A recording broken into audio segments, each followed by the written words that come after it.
So today I have a little problem here, is that the light switch for this tile here is it's kind of weird where they have it placed. It's between two tiles. Me personally, if I was to put the switch here, I'll probably just take one tile versus two. So it's kind of weird the way they have it set.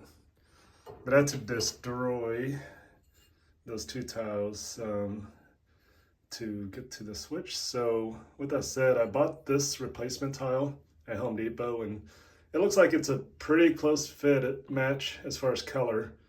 These are 4x4s, and this is an almond color. The problem with these older houses is sometimes it's hard to find tiles to replace, because a lot of times they don't make them anymore. I had to order this online at Home Depot and wait for about 2 weeks for it to finally show up. So with that said, Home Depot, in my opinion, has probably got the biggest variety of replacement tiles. I can't find any of these on Lowe's website or on Westlake, or Menards for that matter. So I paid about, I think, $1 for each one of these. I'm pretty happy that they look really similar, if not the exact same color. So as you can see, this tile here is going to be a weird cut. So I wanted to cut around the switch to get it to fit. And that's what we're going to talk about today. I'm going to show you how to do that. So before you even start cutting, you want to figure out which part you want to cut. So what I did, this is not an exact science, I took a marker and I just kind of drew around the box, the switch box. And then I moved the tile over and just kind of eyeballed the bottom of the box, and I put it next to where I'm going to cut it. Usually it's a good practice is to always X out the areas that you're going to cut. That way you don't forget when you have everything set up and you end up cutting the wrong piece, and I've done that many times. So the trick I like to use whenever cutting weird angles is that I would run this through my wet saw, and we'll cut little pieces.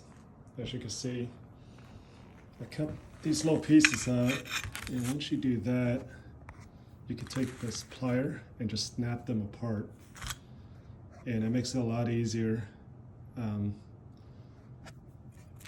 to get that line that you need. And I'll show you the next step here. One trick that I use, so this is a table saw, tile saw. So what you want to do to get those straight lines is just kind of turn on the saw once the blade is running. It's really loud, that's why I don't have it on right now, because you won't be able to hear my voice.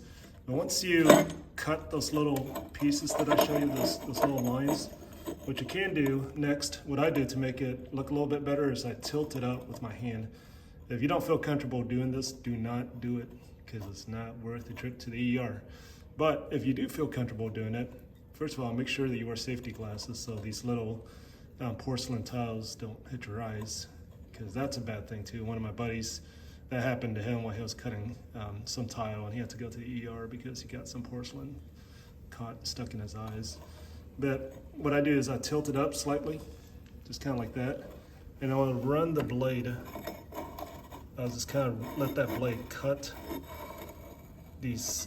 off these that edge right there. You know, it's not perfect, but it will give you enough clearance to go around that electrical box. And I'll show you what the final product looks like. Once you're able to cut off those little pieces, pull it out or break it with a plier, you could, now it would fit. See, now you got that box, it's cleared.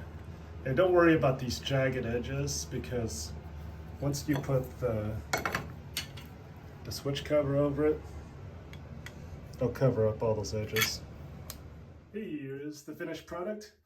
As you can see, and it looks pretty decent. I just need to find some white grout now to go around there. Problem is that grout's kind of expensive, and well, I guess I can get a bag and mix it myself for $10 or $15, but I really don't need that much. So that's the final product. I always make sure to buy more tile than you really need. I only needed 2 pieces, as you can see, but I ended up using 4. And you know, these things are so cheap. Just buy some extra ones, that way you don't have to reorder it if you make a mistake or if it breaks like this one did. I was trying to fit it and I dropped it. I just made these perfect cuts and I dropped it down on the floor there and it just broke. So I was like, crap, I had to cut another piece. And these are my sunglasses. I forgot to bring my safety goggles, but I always wear glasses when you're cutting tile, especially small pieces like this, you know, because these little guys can come up and hit you in the eye, real small pieces. But overall, it served its purpose. Comment below if you have any better ideas. I just worked with the tools that I had, you know, which was basically just a wet saw. I know there's, you know, little grinders that you could cut to make it more precise, but I really didn't have any of that stuff, so I just did the best I can. If you like what I have to say, subscribe and hit the like button, and God bless you all.